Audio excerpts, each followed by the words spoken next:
మొదటి అధ్యాయము 4, 6 వచనాలు కలిసి ఉన్నాయి. అందరూ కలిసి చదువుకుందాం. ఎట్లనగా తన ప్రియునందు తాను ఉచితంగా మనకు అనుగ్రహించిన తన కృపా మహిమకు కీర్తి కలిగినట్లు తన చిత్త ప్రకారమైన దయా సంకల్పం చొప్పున యేసుక్రీస్తు ద్వారా తనకు కుమారులనుగా స్వీకరించుటకై మనలను ముందుగా తన కోసం నిర్ణయించుకొని మనము తన ఎదుట పరిశుద్ధులమును నిర్దోషులమునై ఉండవలనని జగత్తు పునాది వేయబడక మునిపే ప్రేమ చేత ఆయన క్రీస్తులో మనలను ఏర్పరచుకొనెను. నాతో పాటు ఈ మాట చెప్పండి. ప్రేమ చేత ఆయన క్రీస్తులో మనలను ఏర్పరచుకొనెను. ఎవరిలో ఏర్పరచుకున్నాడు? క్రీస్తులో. ఏర్పరచుకుంది ఎవరు? ఎవరు ఏర్పరచుకున్నారు? దేవుడు అంటే ఎవరు? తండ్రి అయిన దేవుడు ఎవరిని ఏర్పరచుకున్నాడు? నిన్ను నన్ను క్రీస్తులో ఏర్పరచుకున్నాడు. కారణం ఏంటంట? కారణం ఏమైనా ఇక్కడ రాస్తుందో చెప్పండి. Any reason? ఇక్కడ ఉంది, ఆన్సర్ ఉంది. కారణము ఏంటంటే ప్రేమ. దేని చేత? కారణం ఏంటి చెప్పండి? ప్రేమ చేత. మనల్ని నిన్ను నన్ను యేసుక్రీస్తులో ఏర్పరచుకుంటే దేవుడికి ఏం కలిసి రాదు, దేవుడికి వచ్చే లాభం ఏమీ లేదు. కానీ ఎందుకు ఏర్పరచుకున్నాడంటే జస్ట్ బికాజ్ ఆఫ్ లవ్, కేవలం ప్రేమ చేత. ఎప్పుడు ఏర్పరచుకున్నాడు? అక్కడ ఏమైనా రాస్తుందో చూడండి. అది బిఫోర్ ద ఫౌండేషన్స్, ఈ యొక్క భూమికి పునాదులు వేయబడక ముందే ఈ మాటలు వింటున్న నిన్ను నన్ను తండ్రి అయిన దేవుడు యేసుక్రీస్తు ప్రభువులో ఏం చేసుకున్నాడు? అపాయింట్ చేసుకున్నాడు, ఏర్పరచుకున్నాడు. మీరు హెబ్రీలకు రాసిన పత్రిక ఒకసారి చూడండి. హెబ్రీలకు రాసిన పత్రికలో ఒక మాట మనం చూడొచ్చు. హెబ్రీలకు రాసిన పత్రిక 7వ అధ్యాయము 10వ వచనం. హెబ్రీలకు రాసిన పత్రిక 7వ అధ్యాయం 10వ వచనం మనం గమనిస్తే, ఏలాగనగా మెల్కీసెదెకు అతని పితరుని కలుసుకున్నప్పుడు లేవి తన పితరుని గర్భములో ఉండెను. మరలా చదువుతాను. ఏలాగనగా మెల్కీసెదెకు అనగా ఎవరు? మెల్కీసెదెకు ఆయనకి ఇంకొక పేరేంటి? షాలేము రాజు లేదా సమాధాన రాజు. కాబట్టి ఈ షాలేము రాజు యేసుక్రీస్తు ప్రభువుకు సాదృశ్యంగా ఉన్నాడు. ఆయనకి ఏమి లేదంట? మెల్కీసెదెకుకి ఏమి లేదు? వంశావళి లేదు. తల్లి తండ్రి ఆయన లేనివాడు, వంశావళి లేనివాడు ఈ మెల్కీసెదెకు. ఈయన యాజకునిగా మనకు తెలుసు. అబ్రహాము ఈయనకి ఏమిచ్చాడో తెలుసా? దశం భాగం ఇచ్చాడు. ఏమిచ్చాడు? దశం భాగం అంటే 10వ భాగాన్ని అబ్రహాము ఎవరికి ఇచ్చాడు? మెల్కీసెదెకుకి ఇచ్చినట్లుగా మరి ఆదికాండంలో రాయబడింది. ఇక్కడ ఏమని రాస్తాడంటే, ఆదికాండం యొక్క గర్భంలో నుంచి వచ్చిన వాడే కదా ఈ లేవి కూడా. ఈ లేవీలు ఎవరంటే వీళ్ళు దశం భాగం తీసుకునేవాళ్ళు. లేవీలు ఎవరు చెప్పండి? దశం భాగాలు తీసుకునేవాళ్ళు. ఇప్పుడు ఇక్కడ హెబ్రీ గ్రంథకర్త ఏమని రాశాడంటే, ఈ దశం భాగాలు తీసుకునే లేవీల యొక్క తండ్రి అయిన అబ్రహాము ఆయన దశం భాగం ఇచ్చాడు. ఎవరికి ఇచ్చాడు? మెల్కీసెదెకు అనే యాజకునికి అబ్రహాము 10వ భాగం ఇచ్చినప్పుడు ఇక్కడ కీర్తనకారుడు రాస్తూ ఏమంటాడంటే, ఈ అబ్రహాము యొక్క గర్భములో ఎవరున్నారంట? లేవి ఉన్నాడు. అంత ఆశ్చర్యం అంటే అబ్రహాము కుమారుడి పేరు ఏం పేరు? ఇసాక్ కుమారుడి పేరు ఏసావు. యాకోబు 12 గోత్రాల్లో యోసేపు ఉన్నాడు. తర్వాత 12 గోత్రాలు. తర్వాత మోషే వచ్చాడు. తర్వాత మోషే యొక్క కుమారుడైన అహరోను అన్నయ్యన అహరోను వచ్చాడు. తర్వాత అహరోన్లో నుంచి లేవి వంశం కూడా వచ్చినట్లుగా మనకు తెలుసు. సో చాలా దూరం ఇక్కడ అబ్రహాముకి, తర్వాత అహరోను వంశస్థులైన లేవీలకి చాలా చాలా గ్యాప్ ఉంది. చాలా కొన్ని వందల సంవత్సరాలు డిఫరెన్స్ ఉంది. అయితే ఇక్కడ రాస్తూ ఒక మాట అంటాడు, ఈ అబ్రహాము మెల్కీసెదెకుకి 10వ భాగం ఇచ్చినప్పుడు అంట అబ్రహాము యొక్క గర్భంలో ఎవరున్నారంట? లేవి ఉన్నాడంట. Praise the lord. అంటే ఎప్పుడో వచ్చే లేవిని జస్ట్ ఒక్క మాటలో, ఒక్క పదములో, ఒకసారి లో అనండి అనలేరా? లో అనే ఒక అక్షరం అనలేరా? లో అంటే ఏంటి? ఆ లో అనే ఒక అక్షరాన్ని ఉపయోగించేసి ఎప్పుడో పుట్టబోయే లేవీల్ని ముందుగానే అబ్రహాము గర్భంలో ఉన్నారు అని చెప్పేశాడు. ఎవరు? ఈ హెబ్రీ గ్రంథకర్త పౌలు గారు అనుకుందాం. ఆ గ్రంథకర్త. నేను ఎందుకు ఈ మాట చెప్పానంటే, ఎలాగైతే ఎప్పుడో పుట్టబోయే ఒక లేవి వంశాన్ని ముందుగానే అబ్రహాములో ఉన్నాడు అని చెప్పాడో, అలాగే ఈ రోజున 2022 సంవత్సరము డిసెంబర్ మాసము 9వ రోజున బతికి బైబిల్ చదువుతున్న నిన్ను నన్ను, బతికి దేవుని సన్నిధిలో ఉన్న నిన్ను నన్ను జగత్తు పునాది వేయబడక మునిపే దేవుడు చూసేసాడు. Praise the lord. ఎవరిలో ఏర్పరచుకున్నాడు? క్రీస్తులో ఏర్పరచుకున్నాడు. కారణం ఏంటి? ప్రేమ. ఏమి కారణం అంటూ ఏమి లేదు. నిన్ను నన్ను ఏర్పరచుకుంటే దేవుడికి ఏమి రాదు. ఆయన just because he loves you, ఆయన నిన్ను ప్రేమిస్తున్నాడు కాబట్టి నిన్ను ఎవరిలో ఏర్పాటు చేసుకున్నాడు చెప్పండి? యేసు క్రీస్తులో ఏర్పాటు చేసుకున్నాడు. ఆ తర్వాత ఎఫెసీయులకు రాసిన పత్రిక 2వ అధ్యాయము 1వ వచనం చదవండి ఎవరైనా. ఎఫెసీయులకు రాసిన పత్రిక 2:1, మీ అపరాధముల చేతను పాపముల చేతను మీరు చచ్చిన వారై ఉండగా ఆయన మిమ్మును ఏం చేశాడు చెప్పాలి? ఆయన మిమ్మును ఏం చేశాడు? నాతో పాటు చెప్పండి. ఆయన మిమ్మును క్రీస్తుతో కూడా బ్రతికించెను. ఇంకొకసారి, ఆయన నన్ను క్రీస్తుతో కూడా బ్రతికించాడు. అంటే ఏంటంటే, జగత్తు పునాది వేయబడక మునిపే, అంటే భూమి యొక్క పునాదులు వేయక ముందే దేవుడు, తండ్రి అయిన దేవుడు నిన్ను నన్ను యేసుక్రీస్తు ప్రభువులో ఏర్పరచుకొని కాలము పరిపూర్ణమైనప్పుడు తన కుమారుణ్ణి పంపి నీ కొరకు నా కొరకు సిలువలో ముందుగానే రక్షణ భాగ్యాన్ని సిద్ధం చేసి ఆయన చనిపోయి తిరిగి లేచి తండ్రి కుడి పార్శ్వన విజ్ఞాపన చేస్తూ ఉండగానే నీవు నన్ను లోకంలో జన్మించిన తర్వాత 2000 సంవత్సరాల తర్వాత నీవు నేను జన్మించిన తర్వాత మనము పాపులమై ఉండగా, మనం ఏమై ఉన్నాము? పాపులము. ఆ పాపముల చేత మనం ఏమైపోయి ఉన్నాము? వి వర్ డెడ్. మనం సరిపోయి ఉన్నాము ఆ పాపముల చేత. అయితే గొప్ప విషయం ఏంటంటే, క్రీస్తు ఆల్రెడీ నీ కోసం నా కోసం రక్షణను, చెప్పండి, రక్షణ మన కోసము రెడీమేడ్ అనండి. ఒకసారి రెడీమేడ్ అనండి. రెడీమేడ్ అనండి. ఎంత ఘోర పాపినైనా సరే యేసుక్రీస్తు ఏం చేస్తాడు చెప్పండి? యేసుక్రీస్తు ప్రభు ఏం చేస్తాడు? క్షమిస్తాడు. ఆయన ఒకసారి క్షమించిన తర్వాత మళ్ళీ జ్ఞాపకం చేసుకుంటాడా? మనం జ్ఞాపకం చేసుకుంటారు. అప్పుడు ఎటు చేసాం కదా, ఇప్పుడు ఎటు చేసాం, మనం జ్ఞాపకం చేసుకుంటాం. కానీ ఆయన కనుక పొరపాట్లు కూడా నీ పాపాలు నా పాపాలు ఆయన జ్ఞాపకం చేసుకోనని చెప్పాడు. ఆయన వీపు వెనకాల ఆ పాపాలని వేసుకుంటాను, సముద్రపు అగాధంలో వాటిని పడవేస్తాను, మరన్నిటికీ వాటిని జ్ఞాపకం చేసుకోను. ఇదే క్రొత్త నిబంధన అంటే. క్రొత్త నిబంధన అంటే చెప్పండి? క్రొత్త నిబంధన మీ బైబిల్లో క్రొత్త నిబంధన ఉందా? ఒక పాత నిబంధన ఒక్కటే ఉందా చెప్పాలి? కొత్త నిబంధన కూడా ఉందా? 2 నిబంధనలు కూడా ఉన్నాయా? ఒకసారి చూడండి. హెబ్రీయులకు రాసిన పత్రికలో అసలు క్రొత్త నిబంధన అంటే ఏంటి క్రొత్త నిబంధన అంటే? దయచేసి 8వ అధ్యాయము 12వ వచనం చదవండి. 8:12 హెబ్రీయులకు రాసిన పత్రిక 8:12. నేను వారి దోషముల విషయమై దయ కలిగి వారి పాపములకు ఎన్నడును జ్ఞాపకము చేసి, నాతో పాటు ఈ మాట చెప్పండి, వారి పాపములను ఇకను ఎన్నడును జ్ఞాపకము చేసుకొనని ప్రభువు సెలవిచ్చుచున్నాడు. 10వ వచనము, ఆ దినంలో తర్వాత ఇశ్రాయేలు ఇంటి వారితో నేను చేయబో నిబంధన ఏదనగా అని చెప్పి పైన 7వ వచనం నుంచి మీరు గమనిస్తే ప్రభు ఇట్లా అన్నాడు, ఇదిగో కాలం వచ్చుచున్నది, అప్పట్లో ఇశ్రాయేలు ఇంటి వారితోనూ యూదా ఇంటి వారితో నేను క్రొత్త నిబంధన చేయుదును. I will make a new covenant. క్రొత్త నిబంధన చేస్తాను. ఎందుకంటే పాత నిబంధనలో ఏమైంది? ఆ సీనాయి పర్వతం మీద సాక్షాత్తు దేవుడు తన వ్రేలుతో రాసిచ్చాడు. ఏమి రాసిచ్చాడు చెప్పండి? ఏమి రాసిచ్చాడు? ఆ 10 ఆజ్ఞల పలకల్లో ధర్మశాస్త్రాన్ని ఆయన ఇచ్చాడు. కానీ వాళ్ళు దాంట్లో నుంచి తప్పిపోయారు. వాళ్ళు నమ్మకస్తులు కాకుండా దాన్ని తప్పిపోయిన తర్వాత దేవుడు అంటున్నాడు, ఇది ఇప్పుడు నేను కొత్త నిబంధన చేస్తా. 9వ వచనం చదివితే, అది నేను ఐగుప్తు దేశంలో నుండి వీరి పితరులను వెలుపలకు రప్పించటకే వారిని చేయి పట్టుకునే దినమున వారితో నేను చేసిన నిబంధన వంటిది కాదు. ఎందుకు కాదంటే, ఏమనగా వారు నా నిబంధనలో నిలవలేదు కనుక నేను వారిని ఏం చేశాను?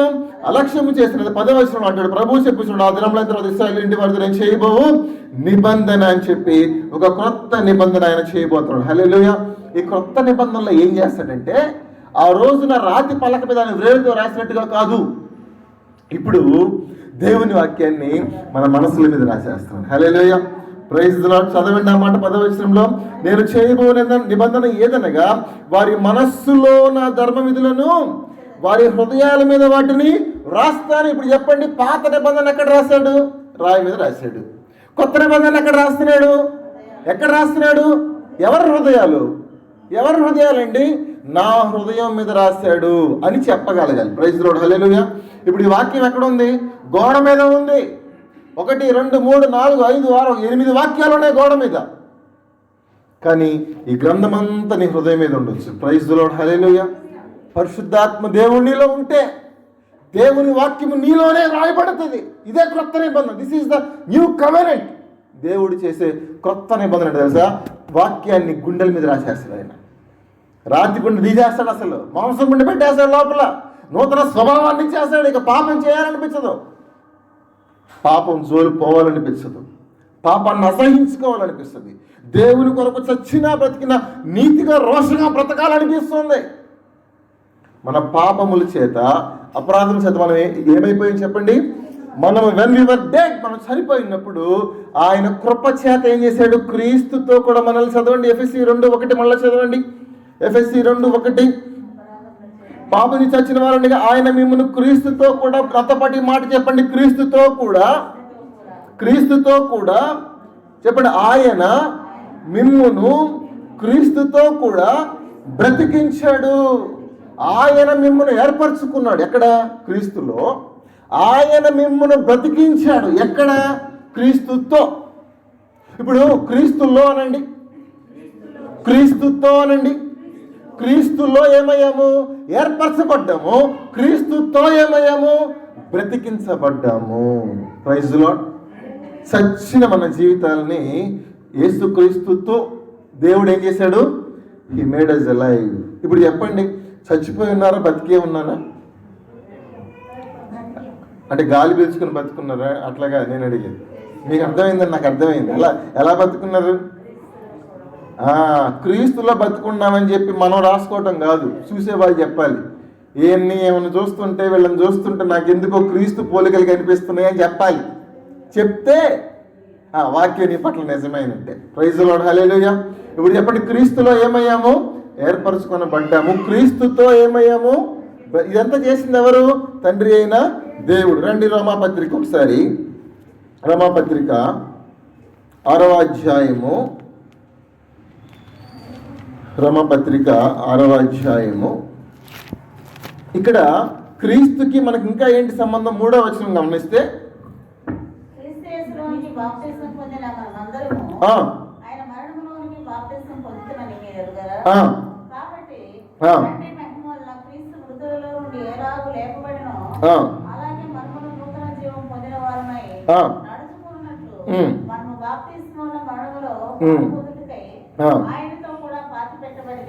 ఈ మాట ఎంత బాగుంటుందండి.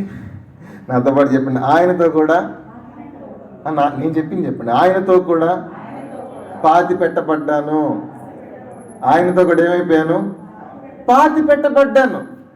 మనకు ఒక శవం అటు వెళ్తుంటేనే అసలు ఇక్కడ గుండె కొంచెం అటు ఇటు షేక్ అవుతూ ఉంటుంది. శవం వెళ్తున్న అంబులెన్స్ ఎదురైనా బాబోయ్ ఎందుకు లేని ఫీలింగ్ వస్తూ ఉంటుంది. ఇక్కడ ఏం రాస్తాడంటే, అసలు మీరు చచ్చిన వాళ్ళు అన్నాడు. ఫస్ట్ ఏమన్నాడు? చచ్చిపోయారు మీరు అన్నాడు. ఇక్కడ ఏమంటున్నాడు? మీరు పాతి పెట్టబడ్డా. అది కూడా అయిపోయిందంట. బరియలు కూడా అయిపోయింది. ఎవరిది? నాదే, మీదే. ఏమైపోయింది? బరియలు కూడా అయిపోయింది. మనం చచ్చిపోయాము, పాతి పెట్టబడ్డం అయితే, చావటమేమో పాపంలో చచ్చిపోయాము. అయితే మనం యేసుక్రీస్తు ప్రభులో బ్రతికించబడిన తర్వాత క్రీస్తు యేసులోకి మనం బాప్తిసం తీసుకున్నాం. దేంట్లో తీసుకున్నాం చెప్పాలి? దేంట్లో తీసుకున్నాం? ఆయన మరణములోనికి. చదువు 3వ వచనం ఇంకోసారి చదువు. క్రీస్తు యేసులోనికి బాప్తిసం పొందిన మనందరము ఆయన మరణములోనికి బాప్తిసం పొందితేనమ్మా మీరు ఎరుగరా? ఇప్పుడు మీరు ముంచబడింది నీళ్లలోనేనా? గట్టిగా హల్లెలూయా. దేంట్లో ముంచబడ్డారు? దేంట్లో ముంచబడ్డారు? అక్కడ భక్తుడు రాస్తే ఏమంటాడంటే, మీరు నీళ్లలోకి ముంచబడ్డారేమో భౌతికంగా, కానీ మీరు యేసు ప్రభు మరణంలోకి ముంచబడ్డారు అని రాశాడు. Praise the lord. ఆయన అన్ని శ్రమలు పొందేసి, ఆయన వేదనలన్నీ భరించేసి, ఆ పాతాలకు వేదనంతా ఆయన భరించిన తర్వాత మనం సింపుల్గా ఆయన చనిపోయాడు కదా, ఆ మరణంలోకి వెళ్ళి అలా మునిగి లేసామంతే. Praise the Lord, hallelujah. ఇప్పుడు మీరు నీళ్ళల్లో మునిగి లేచిన తర్వాత ఎలా ఉంటుంది ఒక్కసారి చెప్తారా? జస్ట్ ఇమ్మీడియట్ యాక్షన్ ఎలా ఉంటుంది? నీళ్ళలో మునిగి లేవగానే ఎలా ఉంటుంది? ఆ నీళ్ళన్నీ అంటుకుపోతాయి కదా, మన బాడీకి అంటుకుపోతాయి, డ్రెస్కి అంటుకుపోతాయి. అలాగే క్రీస్తులోనికి, క్రీస్తు మరణంలోనికి బాప్తిసం పొందిన నీ మీద క్రీస్తు రైతులో క్రీస్తుని ధరించుకున్న అనుభవంలోకి వెళ్ళిపోతాం అంతే. హల్లెలూయా. అది ఎండిపోకూడదు ఇంకంతే, ఎప్పుడు అట్లాగే ఉండాలి, తడిగా. యేసు ప్రభు యొక్క అగ్ని, యేసు ప్రభు యొక్క రూపం, యేసు ప్రభు యొక్క శక్తి, యేసు ప్రభు యొక్క పోలిక.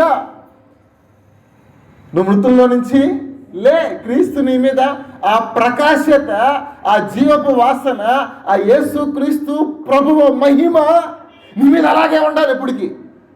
సాతాను ఆ వస్త్రాలు దొంగిలించే ప్రయత్నాలు చేస్తూ ఉంటాడు. సాతాను ఏం చేస్తుంటాడు? వాడు దొంగ, దోచుకునేవాడు. ఒకడు ఎక్కడి నుంచి ఎక్కడికి బయలుదేరాడు? యెరూషలేములో ఉండాల్సిన వాడు ఎక్కడికి బయలుదేరాడమ్మా? యెరూషలేము అంటే దేవుని మందిరం కదా, ఎరుకు అంటే చెప్పించబడిన అనుభవం కదా. యెరూషలేములో ఉండాల్సిన వాడు, దేవుని మందిరంలో దేవునితో ఉండాల్సిన వాడు ఎక్కడికి బయలుదేరాడు? ఎరుకోకు బయలుదేరి దొంగ ఏం చేశాడు చెప్పండి? వాడిని కొట్టి వాడి వస్త్రాలు దోచుకున్నాడు. ఈ రోజున ఆ క్రీస్తు మహిమను దోచుకోవడానికి సాతానికి ఎట్టి పరిస్థితుల అవకాశం నువ్వు ఇవ్వద్దు. ఆ మహిమను చచ్చిపోయేదాకా మీ మీద ఉండాలి, ఆ వెలుగు, ఆ ప్రకాశత, ఆ క్రీస్తు స్వరూప్యము. మనము క్రీస్తుని ధరించుకున్నవారు అంటాడు పౌలు. Praise the Lord. హల్లెలూయా. ఇప్పుడు చెప్పండి, మనము ఎక్కడ ఏర్పరచుకొనబడ్డాము? క్రీస్తులో. ఎవరితో బ్రతికించబడ్డాము? క్రీస్తుతో. ఎవరిలోనికి బాప్తిసం తీసుకున్నాము? క్రీస్తులోకి బాప్తిసం తీసుకున్నాము. ఎవరితో పాతి పెట్టబడ్డాము? క్రీస్తుతో పాతి పెట్టబడ్డాము. ఇప్పుడు యేసు ప్రభు లేచాడమ్మా, సమాధిలోనే ఉన్నాడు, ఇంకా లేచాడు కదా. అప్పుడు తర్వాత చదవండి, 5వ వచనం చదవండి. మరియు ఆయన మరణం యొక్క సాదృశ్యమందు ఆయనతో ఐక్యము గలవారమైన ఎడల, ఆయన పునరుద్ధానం యొక్క సాదృశ్యమందు ఆయనతో ఐక్యము గలవారమయ్యుందుము. అంటే ఏంటో తెలుసా? మీరు యేసుక్రీస్తు ప్రభువుతో వారు చనిపోయారు కాబట్టి మీరు యేసుక్రీస్తుతో పాటు మీరు కూడా లేచారు. హల్లెలూయా. Praise the Lord. మనం యేసుక్రీస్తు ప్రభు వారి మరణంలోనికి బాప్తిసం పొంది ఆయనతో పాటు చనిపోయి ఇప్పుడు ఏమవుతుందని తెలుసా? ఆయనతో పాటు ఆయన లేచాడా లేకపోలేదండి? ఆయన లేచాడు కదా, అదే కదా మన నిరీక్షణ. ఇప్పుడు ఆయనతో పాటు నువ్వు నేను ఏమయ్యాము? తిరిగి లేచాము. గట్టిగా హల్లెలూయా చెప్తాం. Praise the Lord. హల్లెలూయా. అయితే ఇక్కడ ఒక మాట అంటాడు, ఒక చిన్న కండిషన్, మళ్ళీ చదువుతాం 5వ వచనం. మరియు ఆయన మరణం యొక్క సాదృశ్యమందు ఆయనతో ఐక్యము గలవారమైన ఎడల. ఈ పాయింట్ చాలా క్రిటికల్ అన్నమాట. ఎందుకంటే యేసుక్రీస్తు ప్రభు ఏదో చనిపోయాడు, నేను కూడా వెళ్ళిపోయి ఆయన మరణంలోకి మునిగేసి లెగుద్దాము అని కాదు దాని అర్థం. దాని అర్థం ఏంటంటే యేసుక్రీస్తు ప్రభు వారు పాపాన్ని, మరణాన్ని అక్కడ సిలువ మీద ఆయన సిలువ వేశాడు. Praise the lord. ఈ లోకం యొక్క శాపాన్ని, దేవుని ఉగ్రతని, సమస్తమైన సాతాను క్రియలన్నింటినీ కూడా ఆయన అక్కడ సిలువ కొట్టాడు.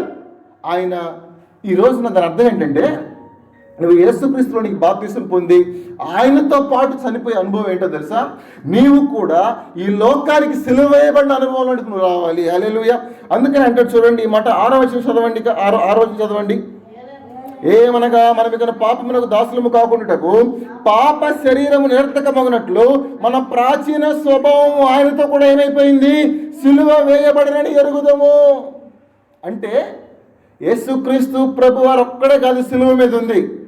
ఈరోజు నీవు నేను కూడా ఆ ప్లేస్లో ఉండి దేన్ని సిలువేసుకోవాలి చెప్పండి? దేన్ని సిలువేసుకోవాలి? ప్రాచీన స్వభావం అనండి, ప్రాచీన పురుషుడు అనండి. ఒక ఆయన ఉంటాడు, ఆయన అంటాడు, ఆయనకి ఏదైనా కోపం వచ్చిందంటే వెంటనే మాట, అబ్బా నేను గనక అసలు రక్షణ పొందకముందు ఉన్నట్టు ఉంటేనా అంటాడు. నేను గనక బాప్తిసం తీసుకోకుండా ఉంటేనా అంటాడు. అసలు నేను గనక ప్రభువులోకి రాకుండా ఉంటేనా ఇతని సంగతి చెప్పేవాడిని, అసలు నేను ఏంటో చూపించేవాడిని. అట్లా రోజుకు 20-30 సార్లు అంటే నాకు అనిపించింది అసలు నేను రక్షణ పొందడం ఇష్టం లేదేమో అనిపించింది. అంటే అప్పుడున్న లైఫే బాగుందేమో ఈయనకి. ఎందుకో తెలుసా? ఇక ప్రతి 10 నిమిషాలకు అబ్బా నేను కనుక రక్షణ పొందకపోయి ఉంటేనా ఇప్పుడు అసలు నేనేంటో అంటే ఆయనకి రక్షణ పొందటం అసలు ఇష్టం లేకుండా ఉంది. అంటే ప్రాచీన పురుషుడు పొరపాటును కూడా చావలేదు, అలాగే బతికే ఉన్నాడు, కానీ ప్రభువులోకి వచ్చేసానని చెప్పుకుంటున్నాడు. ఇక్కడ అది మతం పుచ్చుకోవడం అంటే ఇక వచ్చేసాడు, బైబిల్ తీసుకుని వచ్చేసాడు, కానీ జీవితంలో మార్పు రాలేదు. ఒక ఆయనకి బాప్తిసం ఇస్తుంటే పాస్టర్ గారు చేయి పైకి పెట్టాడంట. పాస్టర్ గారు అంటున్నాడు, బ్రదర్ అందరూ చూస్తున్నారు, చేయి దించి బ్రదరు మొత్తం మునగాలి బ్రదర్ అంటే, కాదన్నా నువ్వు ముంచేయన్నా అన్నాడు. చేయి మాత్రం లోపలికి పెట్టట్లేదు. కాదు బ్రదర్ నా మాట నుంచి చేయి లోపలికి పెట్టు, అందరూ చూస్తున్నారంటే, అన్న నువ్వు ముంచేయన్నా. అసలు ఏంటి బ్రదర్ ఎందుకు చేయికి పైకి పెడతాంట? అన్నా ఒక్కడిని కొట్టాలన్నా, ఆ తర్వాత చూద్దాం, మా ఆవిడ తొందర చేస్తాను బాప్తిజం తీసుకుంటున్నానన్నా, ఒక్కడిని కొట్టాలన్నా అంటున్నాడంట. నిజమైన మారు మనసా? ఇంకొక ఆయన వచ్చి పాస్టర్ గారు అడిగాడంట బాప్తిజం ఇవ్వమని. పాస్టర్ గారు ఆశ్చర్యపోయాడంట. బాప్తిస్మా? అవును పాస్టర్ గారు బాప్తిజం కావాలి. పోయిన వారమే కదా ఇచ్చానంటే, ఆ ఫోటోలు సరిగ్గా రాలేదు పాస్టర్ గారు అన్నాడంట. ఏంటంట అంటే బాప్తిజం తీసుకుంది దేనికోసమైనా? అవి ఫేస్బుక్లో పెట్టుకోవటానిక, అవి పెళ్ళికి పంపించుకోవటానిక? ప్రేమేంది అని పెట్టారా? ఇక్కడ రాసిన మాట ఏంటంటే, అసలు ప్రాచీన పురుషుడు ఏమైపోవాలి? పూర్తిగా మరణించాలి.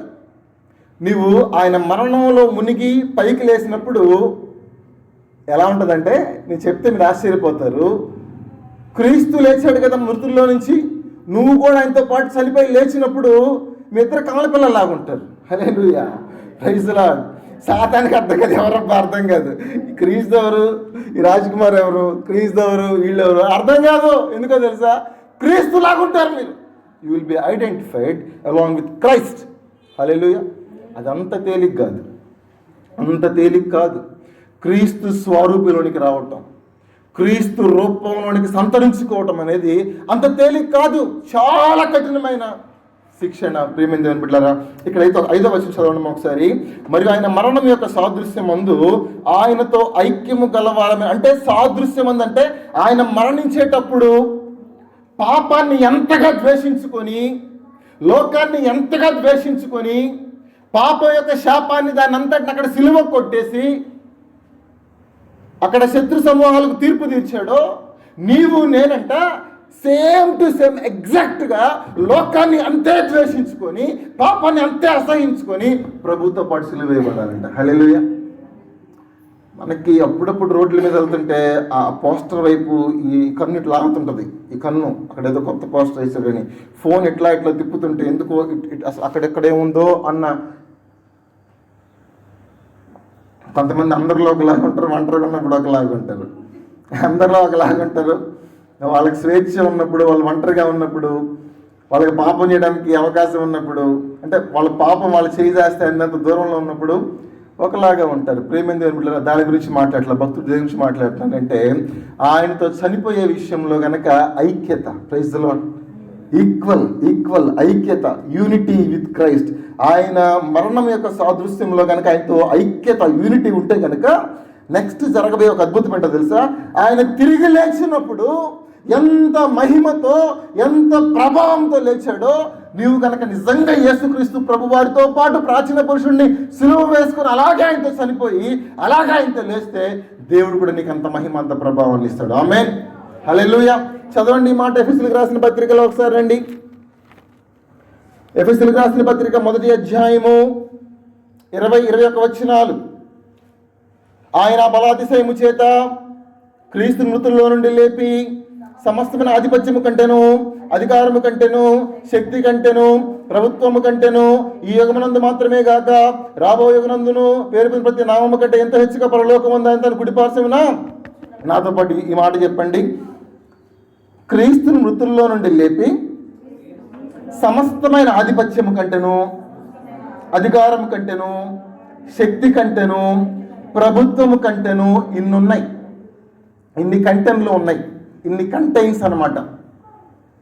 నీవు నేను వీటన్నిటికంటే కూడా హెచ్చింపబడి దేవుని శక్తిని పొందుకోవడం దేవుని చిత్తం. అవునా కాదా? Is it or not? అవునా కాదా? చెప్పాలి, మీరు చెప్పాలి. మనం శక్తిహీనులంగా సాతాను చేత శోధించబడి, సాతాను చేత కొట్టబడి, సాతాను చే రోగాలు భరిస్తూ ఉండటం దేవుని చిత్తమా? చెప్పండి. యేసుక్రీస్తు ప్రభువు అలాగే ఉన్నాడు ఈ లోకంలో ఉన్నప్పుడు. ఈ సీల్ అంతటి అలాగే ఉన్నాడా? కుంటోడు పోతున్నావు, గుడ్డోడు పోతున్నావు, నాకెందుకు, నాకు ఏడాది శక్తి అనుకొని యేసు ప్రభు పక్క నుంచి పోయాడా అండి? పోయాడు ఆయన? పోలేదు. ఆయన పోలేదు, నువ్వు పోవటానికి వీలు లేదు. హల్లెలూయా. పేతురు అంటాడు, అయ్యా నువ్వే అయితే నేను కూడా నీళ్ళ మీద వస్తానయ్యా అంటే, పేతురు ఏం మాట్లాడుతున్నావు నువ్వు? చిచి, నేనంటే దేవుణ్ణి కాబట్టి ఏదో నడవగలను, నువ్వు మనిషివి కదా, ఏంటి ఆ కోరికలు నీకు అన్నాడండి. ఏమన్నాడు?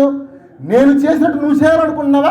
వెల్, నాకు అలాంటి వాళ్ళు కావాలి, రా పేతురు వచ్చాయి అనగానే కాలు కింద పెట్టాడు నీళ్లలోకి, పడవలో నుంచి. సముద్రంలో. పట్టిందండి, కాలు మునిగిపోవట్లేదండి, అలా నుంచింది నీళ్ళ మీద. హల్లెలూయా. ప్రపంచంలో ఆయన ఒక్కడే యేసు ప్రభు ఆ తర్వాత నీళ్ళ మీద కాలు పెట్టి నుంచున్న వ్యక్తి. హల్లెలూయా. ఈరోజు ప్రభు అంటున్నాడు, మీరు మృతుల్లో నుంచి నేను లేచినట్లుగా మీరు కూడా లేచారు కాబట్టి ఇప్పుడు నేనేం చేస్తానంటే, ఎలాంటి మహిమతో యేసుక్రీస్తు ప్రభు వారు లేచాడో ఆ మహిమ నీకు నాకు ఇవ్వాలని దేవుడు ఇష్టపడుతున్నాడు. హల్లెలూయా. నేను చెప్పేది కథ కాదు, కల కాదండి. శత్రువు బలమంతటి పైన నీకేమనుకుంటున్నాడు దేవుడు? ఏమనుకుంటున్నాడు? అధికారం. వాడికి బలం ఉండొచ్చు, దాన్ని బైపాస్ చేసి దేవుడు నీకేమిస్తాడో తెలుసా? అధికారాన్ని ఇచ్చేస్తాడు. అందుకే నేను ఎప్పుడు చెప్తా ఉంటాను, నేను ఒక బ్యాంక్ ఉంటుంది, ఆ బ్యాంకులో వాడు 6 ఫీట్ ఉంటాడు, 6 ప్యాక్ ఉంటుంది, పెద్ద బాడీ బిల్డర్ అనమాట. వాడు తుపాకీ తగిలించుకో సెక్యూరిటీ గార్డ్ అక్కడ నుంచి ఉంటాడు బ్యాంకులో. ఏరుకోరి వాడిని తీసుకొచ్చి అక్కడ పెడతారు. వీడైతే బాగా ఎత్తుగా బాడీ బిల్డర్, బాగా బలం ఉంది, వాడికి తుపాకీ లైసెన్స్ ఇచ్చి వాడి తుపాకీ తగిలించుకొని వాడు ఆ బ్యాంకు బయట కూర్చుంటాడు. ఆ బ్యాంక్ మేనేజర్ ఇంతే ఉంటాడు, పొట్టిగా పశువుడిలాగా ఉంటాడు బ్యాంక్ మేనేజర్. బ్యాంక్ మేనేజర్ అట్లా లోపలికి రాగానే వాడు చూసి అవాక్కులు లేసి సార్ అంటాడు. ఎవరు? వాడు అంత ఎత్తుంటాడండి, తుపాకీ పెట్టుకొని. వాడికి బలం ఉంది, ఈయనకి అధికారం ఉంది. ఈయనకేముంది? అధికారం ఉంది. సాతానికి బలం ఉందేమో కానీ what God wants to give you is the authority. పరిశుద్ధాత్మ మీ మీదకి వచ్చినప్పుడు మీకు ఏమొస్తుంది? ఆయనను పరిశుద్ధాత్మ మీదకి వస్తే మీకు ఏమొస్తుంది? శక్తి వస్తుంది. You will get power, you will get authority. ఆ శక్తి ఆ అధికారంలో ఉంటుంది. ఒకడెవడో పిచ్చోడు యేసు ప్రభువుని పట్టుకొని నీకు ఎవరిచ్చారు అధికారం అంటున్నాడు. ఎవరిని పట్టుకొని? సర్వాధికారిని పట్టుకొని ఆయన నవ్వుకో ఉంటాడు. నాకు ఒకళ్ళు అధికారం ఇచ్చేదండి, నేను సర్వాధికారిని. హల్లెలూయా.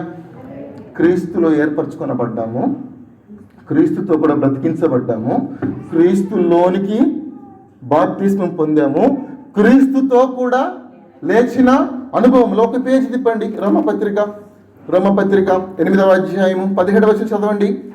8:17 చదవండి. మనం పిల్లలమైతే వారసులము, అనగా దేవుని వారసులము. రోమా 8:17. క్రీస్తుతో కూడా మహిమ పొందుటకు ఆయనతో శ్రమపడిన ఎడల క్రీస్తుతోడి వారసులము. చూడండి, మన పుట్టుక మన చావు క్రీస్తుతో కాదు. మీకు అర్థమవుతుందా? మన పుట్టుక మన మరణము క్రీస్తులో కాదు, క్రీస్తుతో కాదు అని ఎందుకు అంటున్నానంటే, మనం పుట్టక ముందే క్రీస్తులో ఉన్నాము, చనిపోయిన తర్వాత యుగాలు క్రీస్తుతో ఉంటాము. Not the birth and the death, but అటు ఎటర్నిటీ, ఇటు ఎటర్నిటీ. అసలు అటు పుట్టక ముందు, జగత్తు పునాది వేయబడక మునిపే క్రీస్తుకి నీకు సంబంధం ఉంది. గట్టిగా హల్లెలూయా చెప్దాం. హల్లెలూయా. నువ్వు పుట్టక ముందే క్రీస్తుకి నీకు సంబంధం ఉంది. నువ్వు చనిపోయిన తర్వాత యుగాలు ఆయనతో ఉండబోతున్నావు. హల్లెలూయా. కాబట్టి ఇక్కడ ఏమంటాడంటే, నాతో పాటు చెప్పండి, క్రీస్తుతో కూడా మహిమ పొందుటకు, క్రీస్తుతో కూడా శ్రమపడిన ఎడల క్రీస్తుతో వారసులము. 3 విషయాలండి క్రీస్తుతో లింక్ అన్నమాట. మనకి ఈ భూమి మీద క్రీస్తు కోసము, క్రీస్తు కొరకు కనుక మనం శ్రమ పడితే, క్రీస్తు కొరకు ఒక నిందను పొందుకుంటే, మనము క్రీస్తుతో ఏమవుతాము? మహిమ పొందుతాము. చెప్పండి, నాతో పాటు చెప్పండి. అందరు చెప్పండి. నేను క్రీస్తు కొరకు శ్రమ పడితే, క్రీస్తు కొరకు నిందను అనుభవిస్తే, క్రీస్తు కొరకు దెబ్బలు తింటే, క్రీస్తు కొరకు చచ్చిపోతే క్రీస్తుతో మహిమ పొందుతాను, క్రీస్తుతో వారసత్వాన్ని పొందుకుంటాను. ఈ మాటలు మన గుండెలకు అర్థమైతే అసలు ఆకలేదు, నిద్ర రాదండి. చెప్తున్నాను నిజంగా. ఇదే మాటలు నిజంగా మన హృదయానికి పరిశుద్ధాత్మ దేవుడు లోపల ఇంజక్షన్ లాగా బాడీలో రక్తంతో కలిసి ప్రవహించినట్టు ఈ మాటలు కనుక. అందుకే అంటాడు కదా, ఆయన వాక్యము 2 అంచులు గల వెళ్ళిపోద్ది లోపలికి, మూలుగు దగ్గరికి వెళ్ళిపోద్ది అనమాట, దూరుకుంటూ వెళ్ళిపోద్ది. అర్థం అవ్వాలి అది విషయం. చిన్న ఎగ్జాంపుల్ చెప్పిన, ఆది ఆదాములు ఏమన్నా బట్టలు వేసుకున్నారా, వస్త్రాలు వేసుకుని ఉన్నారా? దిగంబరులుగా ఉన్నారు కదా. వాళ్ళు దేవునితో రోజు సహవాసం చేస్తున్నారా లేదా? కానీ ఒకరోజు ఏమైందో తెలుసా? నేను దిగంబరున్నా, ఆమె కూడా నేను దిగంబరున్నా అంటే వాళ్ళు దిగంబరులే. ఆ విషయం వాళ్ళకి యు గాట్ ద పాయింట్. తెలుసుకున్న తర్వాత జీవితంలో మార్పు వచ్చింది కదా, చాలా మార్పు వచ్చేసింది. ఎప్పుడు ఎదురుకు వెళ్ళే వాళ్ళు ఇప్పుడు దాక్కుంటున్నారు. మార్పు ఎందుకు వచ్చిందంటే, they have known something which they had not known for some time. ఎప్పటి నుంచో తెలియదేదో వాళ్ళకి తెలిసింది. వాళ్ళు ఎవరో వాళ్ళకి తెలిసింది. వాళ్ళు ఏమన్నారో వాళ్ళకి అర్థమైంది. ఎందుకు చెప్పానంటే ఈ మాట, నువ్వెవరో నీకు తెలిస్తే జీవితం మారిపోద్ది అంతే. హల్లెలూయా. అసలు ఇప్పుడు క్రీస్తులో నువ్వెవరో నీకు అర్థమైతే, క్రీస్తులో నీకున్న స్థానం ఏంటో నీకు అర్థమైతే, క్రీస్తు నీకేమైనాడో, నువ్వు క్రీస్తుకి ఏమై ఉన్నావో నీకు నీ ఆలోచనకు, నీ మనస్సుకు కనుక అది అర్థమైతే అసలు నువ్వు అదే. కానీ నువ్వు తెలుసుకుంటే కనుక you will be changed forever. Praise the lord. ఇప్పుడు ఒకసారి నేను చెప్పన్నా, క్రీస్తులో ఏర్పరచుకున్నాడు జగత్తు పునాది వేయబడక మునిపే కదా. రెండవది, క్రీస్తుతో అపరాధం చేత పాపం చచ్చిన వారు క్రీస్తుతో కూడా మనల్ని బ్రతికించాడు. మనం క్రీస్తులోనికి బాప్తిసం పొంది క్రీస్తుతో పాటు తిరిగి లేచినప్పుడు క్రీస్తు యొక్క అధికారాన్ని పొందుకుంటాము. ఇప్పుడు ఏం పొందుకుంటాం? క్రీస్తుతో మహిమ పొందాలంటే మనం ఏం చేయాలి? క్రీస్తుతో శ్రమ పడాలి. నేను కొంచెం ఫాస్ట్గా చెప్తున్నాను, ఏమనుకోవద్దు టయాన్ని బట్టి. క్రీస్తుతో మహిమ పొందాలంటే ఏంటి కండిషన్ అని చెప్పండి. Praise the Lord.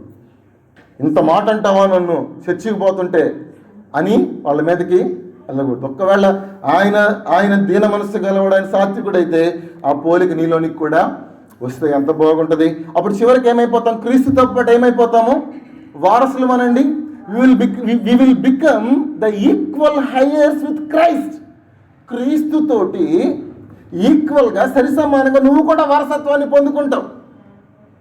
హల్లెలూయా, హల్లెలూయా. ఆయన నీ కొరకు, మనందరి కొరకు క్రీస్తుని అప్పగించిన వాడు. ఆయనతో పాటు సమస్తమును ఎందుకు ఇవ్వడు? మీకు తెలియదు. చూడండి, 8:31 చదవండి. 31. ఇట్లుండగా ఏమందుము, దేవుడు పక్షం కూడా మనకి విరోధి ఎవడు?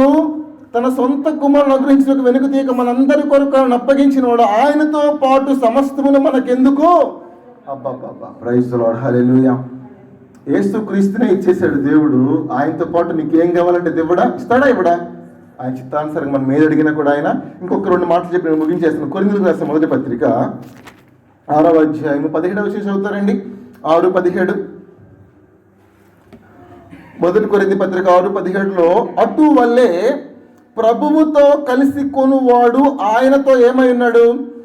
ఏకాత్మ. నాతో పాటు చెప్పండి, అటు వల్లే. అందరు చెప్పండి, అటు వల్లే. అందరు చెప్పండి, అటు వల్లే ప్రభువుతో కలిసి కొనువాడు ఆయనతో అంటే క్రీస్తుతో ఏక ఆత్మ అయి ఉన్నాడు. మీకైతే అసలు ఎలా చదవబుద్ధి అవుతుందో కూడా నాకు అర్థం కావట్లేదు. చదవాలంటే గుండె ధైర్యం సరిపోవట్లేదండి. ఇప్పుడు ఏమంటాడో తెలుసా? ఇప్పుడు భార్యాభర్తలు ఏమై ఉన్నారు చెప్పాలి. ఎవరు చెప్తారు చూద్దాం. భార్యాభర్తలు ఏమై ఉన్నారు? Very good. ఏక శరీరం అయినట్లుగానే ప్రభువుతో కలుసుకున్నవాడు ఏమైపోతాడు? ఎందుకని? దేవుడు ఆత్మ ఉన్నాడు కాబట్టి. ఆమేన్. దేవుడు ఏమై ఉన్నాడు? Since he is the spirit, మనము దేవునితో ఏమైపోతాం తెలుసా? అంటే దాని అర్థం ఏంటంటే, నువ్వు కూడా ఎలాగైపోతున్నావంటే శరీరాన్ని అస్సలు నిర్లక్ష్యం చేసేది, శరీరాన్ని అస్సలు అసహించుకొని, శరీరం అంటే పిచ్చి కోపంతో నువ్వు కూడా ఆత్మరూపంలోకి మారిపోతున్నావు అంతే. ఆమేన్. మీకు అర్థమవుతుంది కదా? నువ్వు బతికే ఉన్నావు, ఆకలి అవుతుంది, గిచ్చితో తెలుస్తుంది, నొప్పి తెలుస్తుంది, అంత బాగానే బాడీలో ఉన్నావు, కానీ బాడీ నువ్వు పట్టించుకోవట్లా. ఆత్మలోకి you are being transformed into spirit. నువ్వు ఆత్మ స్థాయిలోకి నువ్వు వెళ్ళిపోతున్నప్పుడు, ఇప్పుడు యేసుక్రీస్తు ప్రభువారు మత్తయి సువార్త 17వ మీరు తీయద్దు కానీ, ఆయన తాబోరు కొండ మీదకి వెళ్ళినప్పుడు ఎలా అయిపోయాడు? ఏమో మాకేం తెలుసండి. ఆయన ముఖం ఎలా ఉంది? ప్రకాశమానంగా అయిపోయింది. ఆయన దగ్గ భూమి మీద ఏ శాఖలు కూడా అంత తెల్లగా ఉతకలేనంతగా ఆయన వస్త్రాలు దగ్గ మెరుసు, ఆయన మహిమలోకి వెళ్ళిపోయాడు అంతే. Praise the Lord. హల్లెలూయా. అందుకని ద మౌంట్ ఆఫ్ ట్రాన్స్ఫిగరేషన్ అంటారు. ఆ యొక్క పర్వతాన్ని రూపాంతరపు కొండ అంటారు. రూపాన్ని ఆయన మార్చుకున్నాడు. గట్టిగా అందరం హల్లెలూయా చెప్దామా? అందరికంటే హల్లెలూయా చెప్దామా? ఈ రోజున ప్రియమైన ఐ వాస్ హర్డ్ సంథింగ్. మీరు 21 days ఫాస్టింగ్ ఉన్నారని తెలిసింది నాకు. మీరు ఫాస్టింగ్ ఉంటున్నారు కాబట్టి లెట్ మీ సే, ఇలా చెప్పనివ్వండి, ఈ ఫాస్టింగ్లో మీ యొక్క గురి గమ్యం ఏంటో తెలుసా? రూపాంతరము. ఒకసారి రూపాంతరం అంటారండి? రూపాంతరం అంటారా? ట్రాన్స్ఫిగరేషన్ అంటే ఏంటో తెలుసా? క్రీస్తులాగా అయిపోవటం అంతే. ఎలా అయిపోవాలి? క్రీస్తులాగా అయిపోండి. క్రీస్తుతో కలిసిపోండి అండి పూర్తిగా. అంటే తినాలి కాబట్టి తినటం, పడుకోవాలి కాబట్టి పడుకోవటం, లోకం మీద ఆశలేం లేకుండా ఎంతసేపు కూడా దేవుడు ప్రభు ప్రభు ప్రభు అంటే అప్పుడు మిమ్మల్ని చూడగానే సాతాను సడన్గా అరే యేసు ప్రభు ఏంటి భూమి మీద ఉన్నాడు అనిపించాలి. హల్లెలూయా, హల్లెలూయా. 2000 సంవత్సరాల క్రితం యేసు ప్రభు వెళ్ళిపోయాడు కదా, ఎందుకున్నాడు ఇక్కడ అంటే ఓహో ఈ వ్యక్తి క్రీస్తుతో ఏకాత్మ అయిపోయాడా. సాతాను కూడా ఏమై ఉన్నాడు? స్పిరిటే కదా, ఆత్మే కదా, ఆత్మ అయినాడా కదా, వాడు కూడా స్పిరిటే కదా. ప్రియమైన దేవుని బిడ్డలారా, నేను ఇదంతా ఎందుకు చెప్పుకుంటూ వస్తున్నానంటే నీ యొక్క ఐడెంటిటీ, నీ గుర్తింపు క్రీస్తుతో ఉండాలి. హల్లెలూయా. ఈ చివరికి ఏమైతే తెలుసా అండి, మనం క్రీస్తులో ఏర్పరచుకొనబడి క్రీస్తుతో చనిపోయి క్రీస్తుతో ప్రభు తిరిగి లేచి క్రీస్తు శ్రమ పొంది ప్రభువే క్రీస్తు ఎందుకు జీవించేవాడు నేను కానీ చెప్పిన అనుభవాల్లో 8:1 రోమపత్రికలో ఇప్పుడు క్రీస్తు యేసునందున్న వారికి ఏ శిక్షా విధి అంటే క్రీస్తు యేసునందు జీవిస్తున్న అనుభవంలో, క్రీస్తు కలుసుకున్న అనుభవంలో, ఏకాత్మ అయిపోయిన అనుభవంలో మీ ఐడెంటిటీ ఎలా ఉంటుందో తెలుసా? మిమ్మల్ని చూస్తే క్రీస్తు కనిపిస్తాడు సాతానికి. అర్థమైందండి? అర్థమైందండి? అప్పుడు నెక్స్ట్ జరిగేది ఏంటో తెలుసా? మీరు స్వస్థతలు చేయగలరు. గట్టిగా ఆమెన్ చెప్పండి, గట్టిగా ఆమెన్ చెప్పండి. Amen, amen. మీరు ఏం చేయగలరు తెలుసా? ఎందుకో తెలుసా? మీరు క్రీస్తులాగా అయిపోయారుగా. Now you have become Christ. పాతవి ఏమైపోయినాయి? సమస్తం ఏమైపోయినాయి? క్రొత్తగా అయిపోయి మీరు క్రీస్తు రూపము సారూప్యంలోకి వెళ్ళిపోయిన తర్వాత మీరు ఆయనతో పాటు తిరిగి లేచారు కదా, ఆయన మహిమ మీ మీద ఉంది కాబట్టి మీరు చేయబెట్టినప్పుడు అద్భుతాలు జరుగుతాయి. జరగవండి? జరగవండి? బైబిల్ చెప్తుందండి, బైబిల్ చెప్తుంది. అపోస్తలుల అనుభవాలండి అవి. వాళ్ళు క్రీస్తు కొరకు సమస్తాన్ని, ఇప్పుడు పౌలు గారి అనుభవం చూడండి. నాకైతే బ్రతకాలని పొరపాటును కూడా లేదు, కానీ ఎందుకు బ్రతుకుతున్నాను తెలుసా? దేవుని సంఘం కోసం బ్రతుకుతున్నా. నా మట్టుకైతే చావైతే నాకు లాభము అని చెప్తున్న పౌలు గారు ఇంకొక మాట చదివి నేను క్లోజ్ చేస్తాను. ఫిలిప్పీయులకు రాసిన పత్రిక చూడండి. మీరు నమ్ముతారో నమ్మరో, మీరు నిజంగా క్రీస్తులాగా అయిపోతే మీ ద్వారా అద్భుతాలు జరుగుతాయి. మీకు దేవుడు జరగబో వాటిని బయలుపరుస్తాడు. యేసుక్రీస్తు ప్రభు ఏం చేశాడో అంతకంటే మీరు ఎక్కువ చేస్తారని ఆయనే చెప్పాడు. 3వ అధ్యాయము ఫిలిప్పీయులకు రాసిన పత్రిక 3వ అధ్యాయము 8వ వచనం చదువుతారండి. 8వ వచనం చదువుతారండి. నిశ్చయముగా నా ప్రభు అయిన యేసు క్రీస్తును గూర్చిన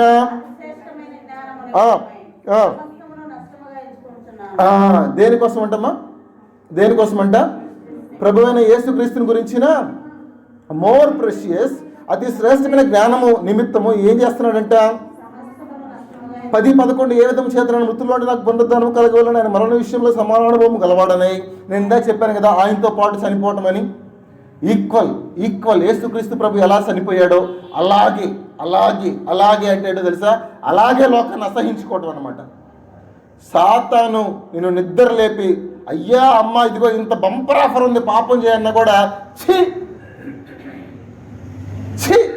అని చెప్పే స్థాయిలోనికి, పాపాన్ని అసహించుకునే స్థాయిలోనికి, ఆ పాపంలో మరణించిన అనుభవంలో సమాన అనుభవం గలవాడనై ఆయన పునరుద్ధాన బలమును ఎరిగితే చాలు, ఆయన శ్రమల్లో పాలివాడనగుట ఎట్టిదో ఎరుగు నిమిత్తము సమస్తము నష్టపరుచుకుని వాటిని పెంటతో సమానముగా ఎంచుకొనుచున్నాను. ఇలాంటి అనుభవంలోకి నేను ఇప్పుడు చెప్తుంది. ఇలాంటి అనుభవంలోకి వెళ్ళిపోతే వాళ్ళు క్రీస్తుతో కూడా బ్రతుకుతారు. హల్లెలూయా. అప్పుడు వాళ్ళని చూసి అంటారు, లోకాన్ని తలకిందులు చేయువాడు ఇక్కడ కూడా వచ్చారు. అప్పుడు అలాంటి వ్యక్తిని చూసి సాతాను అంటది, నేను యేసు ప్రభువుని ఎరుగుదును. అది ఎలా తెలిసింది సాతానికి పౌలు యొక్క ఐడెంటిటీ అంటే? ఆయన క్రీస్తుతో చనిపోయి క్రీస్తుతో లేచి క్రీస్తుతో బ్రతుకుతూ క్రీస్తు కొరకు బతుకుతున్నాడు కాబట్టి. ఆయనలో జీవిస్తుంది ఎవరు? క్రీస్తే. కాబట్టి సాతాను చూడగానే ఓహో క్రీస్తు. పౌల్లో ఉంది ఎవరు చెప్పండి? పౌల్లో ఉంది ఎవరు? క్రీస్తు. ఈ రోజున ఛాలెంజ్ చేసి ఒక మాట చెప్తున్నా, నీలో నాలో ప్రతి ఒక్కరిలో కూడా యేసుక్రీస్తు అదే ప్రభావంతో జీవించాలని కోరుకుంటున్నాడు. గట్టిగా ఆమె చెప్తాం. ఆయన 2000 సంవత్సరాల క్రితం భూమి మీద ఉన్నప్పుడు ఎలాంటి ప్రభావం కలిగి భూమి మీద జీవించాడో, he would like to abide in you, he would like to live in you with the same power and strength even today. నువ్వు గనక నీ దేహాన్ని ఆయనకు అప్పగిస్తే, నీ దేహము దేవుని వల్ల నీకు అప్పగించడం ఇలా పరిశుద్ధాత్మకు ఆలయమని మీరు మీ సొత్తు కారు మీరు విలువ పెట్టి. ఒక్క మాట ప్రకటన గ్రంథం చూడండి, క్లోజ్ చేసుకుందాం. ప్రకటన గ్రంథం నాకు ఇవ్వబడిన సమయం అయిపోయింది. ప్రకటన 3:21 ప్రకటన 3:21 చదవండి ఒకసారి. నేను జయించిన తండ్రితో కూడా ఆయన సింహాసనం ముందు కూర్చుని ఉన్న ప్రకారము జయించువాని నాతో కూడా నా సింహాసనం నందు కూర్చుండని ఇచ్చిందంటే సింహాసనాలు మారలేదు ఇక్కడ, ఒకే ఒక సింహాసనమే. ఫస్ట్ తండ్రి కూర్చున్నాడు, అప్పుడు జయించి వచ్చి యేసు ప్రభు కూర్చున్నాడు. ఇప్పుడు అంటున్నాడు జయించువాడు నాతో పాటు నా సింహాసనం మీద, అంటే తండ్రి ఏ సింహాసనం మీద కూర్చున్నాడో, కుమారుడు ఏ సింహాసనం మీద కూర్చున్నాడో, సేమ్ అదే సింహాసనం మీద నువ్వు నేను వెళ్ళి కూర్చుండబోతున్నాం. హల్లెలూయా, హల్లెలూయా. మనము క్రీస్తుతో కూడా యుగాయుగాలు రాజ్యం చేయబోతున్నాం. హల్లెలూయా, ప్రైజ్ ది లార్డ్. కాబట్టి ప్రియమైన దేవుని బిడ్డలారా, మన ఉనికి ఈ భూమి మీద పుట్టిన దగ్గర నుంచి ఈ భూమి చచ్చిపోయిన దాకా యేసు క్రీస్తు ప్రభుతో పెన వేసుకొని లేదు. ఎందుకు లేదంటే అసలు పుట్టక ముందు జగత్తు పునాది వేయబడక మునిపే క్రీస్తుతో మనం పెన వేసుకొని ఉన్నాం. ఆమేన్. ఇప్పుడు భూమి మీద చనిపోయిన తర్వాత ఆత్మ మన దేవుని సన్నిధికి వెళ్ళిన తర్వాత అక్కడ కూడా యుగాయుగాలు క్రీస్తుతో ఉండబోతున్నాం. హల్లెలూయా. ఇప్పుడు చెప్పండి, క్రీస్తు లేకుండా నువ్వు ఉన్నావా? Are you there without Christ? క్రీస్తు లేకుండా నువ్వు ఎవరైనా ఉన్నావా? మనం ఉన్నామా? అసలు నేను ఏర్పరచుకొనబడిందే జగత్తు పునాది వేడు క్రీస్తులో.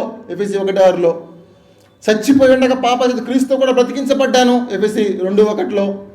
ఆ రోమా 6:5 మనం గమనిస్తే క్రీస్తులోనికి బాప్తిసం పొందాను, క్రీస్తుతో పాటు తిరిగి లేచాను, క్రీస్తు కొరకు జీవిస్తున్నాను, క్రీస్తు యేసు నందున్నాను, క్రీస్తుతో ఏకాత్మై ఉన్నాను, క్రీస్తుతో యుగాయుగాలు నేను జీవించబోతాను, సింహాసనం కూర్చోబోతున్నాను.